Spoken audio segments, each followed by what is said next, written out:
dari kacamata Indosat Ooredoo ini sendiri, tadi kan Pak Jesse juga bilang your holistic approach ini sukses sekali. Nah, pertanyaan saya, ini inisiatif atau strategi seperti apa sih yang diambil oleh Indosat Ooredoo ini agar dapat lebih baik lagi membantu rumah sakit untuk mengaplikasi ataupun menggunakan layanan telehealth ini, Pak? Ya, terima kasih Mbak Amel. Jadi seperti saya sampaikan tadi di depan, kami adalah enabler untuk transformasi digital di industri. Dan kalau kita bicara di industri kesehatan, khususnya di rumah sakit, pendekatan kita tentunya end-to-end atau integrated solution. Sehingga tadi disampaikan oleh Mas Jesse, oleh Pak Anies, dan juga dari dari Pak Jamil, ada beberapa hal. Yang pertama adalah dalam situasi COVID seperti ini, kita didrive oleh COVID, baik dokter maupun pasien. Mau ketemu agak susah nih gitu kan. Mau nggak mau go digital. Tapi sampaikan Pak Jamil tadi, yang ada sekarang, yang ada dulu nih, pakai WhatsApp, pakai apa gitu ya, pakai aplikasi Messenger gitu. Artinya behaviornya mulai terbiasa. Artinya dokter dengan segala background pun akan sudah terbiasa menggunakan atau didrive ke arah digital. Kemudian yang ketiga adalah masalah regulasi. Regulasi juga tadi disampaikan pelan-pelan regulasinya juga sudah mulai kebentuk, juga sesuai dengan standar nasional akreditasi, juga ada salah satunya di electronic medical record, juga mendrive rumah sakit supaya semua itu terrecord dalam satu sistem informasi. Nah, kami di Indosat, kami menciptakan solusinya itu, membuat solusinya tadi secara end-to-end. Khusus untuk yang telehealth ini, kami ada solusi iDoc, yang itu sebenarnya tidak hanya sekedar telemedical atau telehealth, tapi juga sebenarnya solusi end-to-end yang bisa diintegrasikan dengan sistem informasi manajemen rumah sakit. Dan yang paling penting adalah solusi e-health atau iDoc ini targetnya adalah dari pemilik bisnis atau dari unit layanan kesehatan, yaitu rumah sakit maupun klinik. Jadi tadi juga disampaikan oleh Pak Anies bahwa dari proses ini adalah di rumah sakit, by rumah sakit. Nah, ini yang jadi titik penting kami, karena rumah sakit dan dokter dan klinik ini yang menjadi key player dalam proses bisnis di penyediaan kesehatan. Sehingga fokus kami adalah solusinya memang sediakan khusus untuk rumah sakit maupun klinik.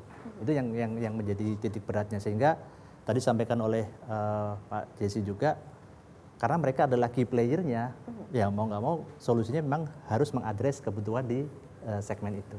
Itu kurang lebih. Terima kasih Pak Asrul. Lalu Pak Anies, saya ada pertanyaan nih, bagaimana sih menurut Bapak untuk menjaga layanan kesehatan, menjaga kualitasnya nih dalam mengimplementasi telehealth?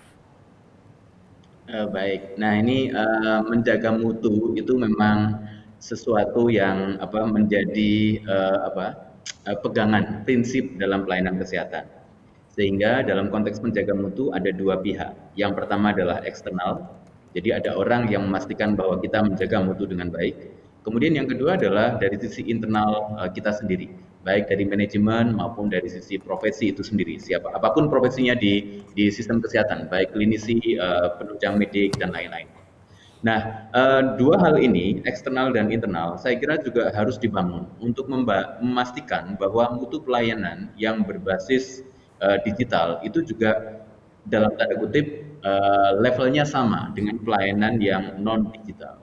Nah, oleh karena itu saya kira kunci utama dalam hal ini saya kira adalah bagaimana misalnya sistem akreditasi kita itu juga sudah memasukkan komponen digitalisasi dalam menjaga mutu, termasuk apakah ukuran-ukuran telehealth yang baik, yang bermutu, yang risikonya rendah, yang pasiennya tetap safety, itu sudah tersedia. Itu yang pertama. Kemudian dalam konteks menjaga mutu semacam itu, tentu saja misalnya dalam hal ini, misalnya rumah sakit, komisi akreditasi rumah sakit misalnya, tentu saja juga harus memiliki kesepakatan bersama, memiliki aturan, dan kemudian juga aturan tersebut juga dipahami secara bersama-sama oleh para surveyor. Sehingga surveyor ketika mengevaluasi mutu di rumah sakit, termasuk misalnya kalau telehealth sudah menjadi bagian komponen yang dipantau kualitasnya, itu juga akan memiliki kriteria dan cara penilaian yang sama. Kemudian yang kedua, dari sisi internalnya rumah sakit, baik tenaga kesehatan atau ya apapun profesinya, ini yang saya kira yang juga menarik adalah bagaimana asosiasi profesi juga mulai mengenalkan teknologi digital dan mendukung pelayanan kesehatan. Mulai dari proses mendiagnosis, menegakkan diagnosis treatmentnya sampai seterusnya, itu sudah ada panduannya.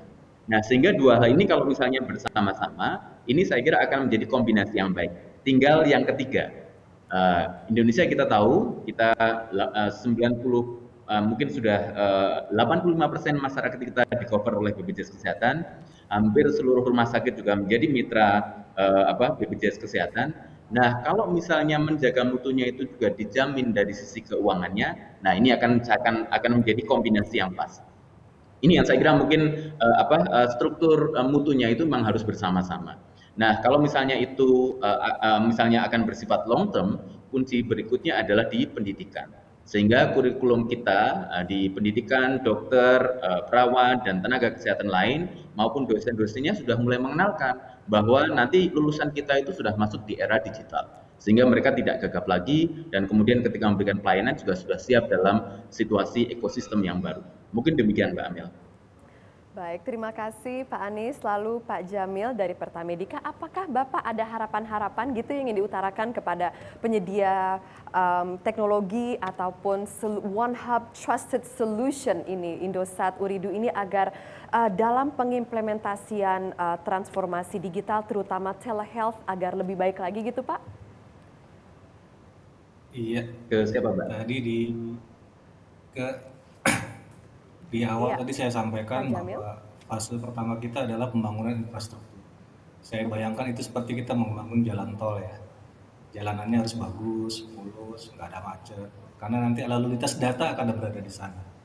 Kalau datanya sendiri banyak tapi kemudian jalanannya sempit, jalanannya kemudian banyak hambatan, maka lalu lintas data bakal macet. Bayangkan kalau lagi telehealth konsultasi tiba-tiba jaringan putus, yang kayak gitu-gitu kita antisipasi dulu di awal. Mungkin bagi penyedia jasa teknologi, salah satu yang paling penting seperti itu ya, pembangunan infrastruktur jaringan yang terjangkau sampai ke daerah-daerah. Rumah sakit kita sampai di Sorong, sampai di pelosok-pelosok ada rumah sakit kita. Kalau bicaranya Jakarta, Balikpapan mungkin, tapi kalau sudah sampai ke daerah-daerah yang daerah-daerah kilang yang sulit dijangkau, kita mulai ada isu tuh di situ. Sederhananya itu sih Mbak. Baik, terima kasih Bapak. Nah, untuk Pak Jesse ini menurut Bapak bagaimana sih Pak caranya untuk mengimplementasikan atau mengintegrasi telehealth dengan sistem informasi manajemen rumah sakit ini Pak? Oke, ketika kita bicara integrasi ya, sebenarnya ada dua hal yang menjadi faktor kunci, di mana itu adalah kamus datanya atau terminologinya, sama protokolnya. Nah, ketika kita ngomongin yang paling gampang protokol, karena protokol ini sudah ada di dunia yang kita kenal, mungkin kalau praktisi teknologi kesehatan sudah mengenal yang namanya HL7, yang dimana turunannya yang lebih praktis lagi namanya FHIR. Nah, ini protokol adalah protokol yang sama yang dipakai oleh jam pintar kita, mau itu dari Samsung, Apple dan lain sebagainya untuk mengirimkan data ke handphone kita, ke perangkat yang lain gitu ya. Itu sebenarnya protokol yang sama. Nah, ini yang makanya kita encourage semua penyedia jasa solusi teknologi kesehatan itu adopt teknologi atau protokol ini untuk bisa exchange data.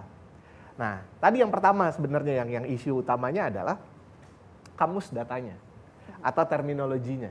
Karena Kementerian Kesehatan sendiri sebenarnya sudah mulai menginisiasi dari 2011, itu disebutnya kata hati, Kamus Data Kesehatan Indonesia kalau nggak salah. Tapi memang masih terus dikembangkan dan disempurnakan. Jadi contoh, kalau mau ngomongin diagnosa deh, kita antara satu rumah sakit dengan rumah sakit yang lain sudah memakai terminologi yang sama.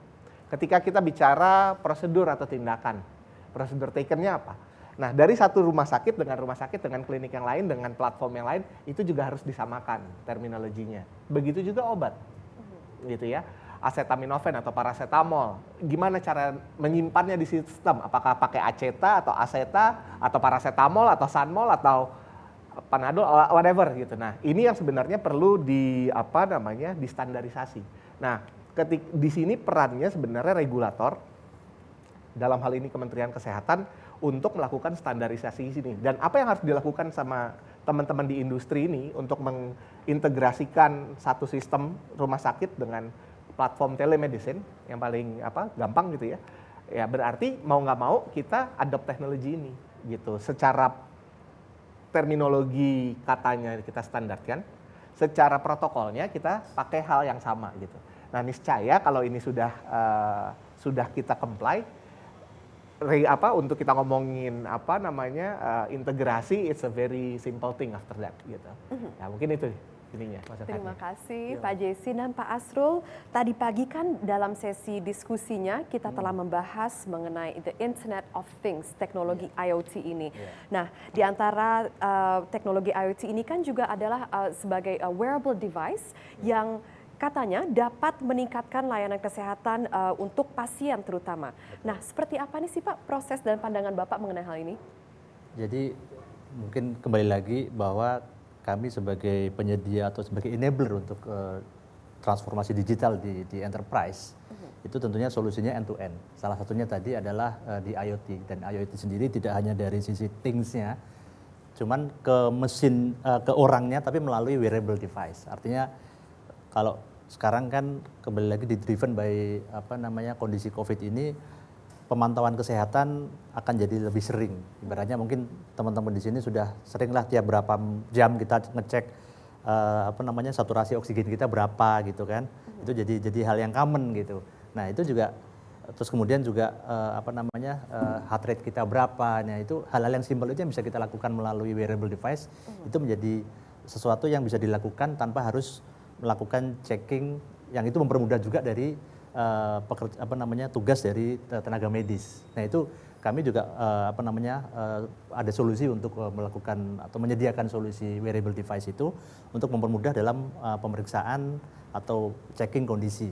Dan saya kira juga di masyarakat sudah menjadi common gitu, kita menggunakan wearable device, dan itu akan secara data akan menjadi data yang memperkaya analisa dari tenaga medis. Dan tentunya kalau kita hubungkan dengan solusi iDoc tadi, data-data tadi juga menjadi data yang memperkaya dari analisa gitu.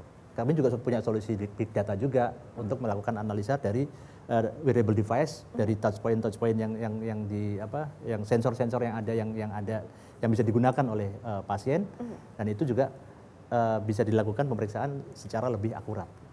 Kurang lebih seperti itu.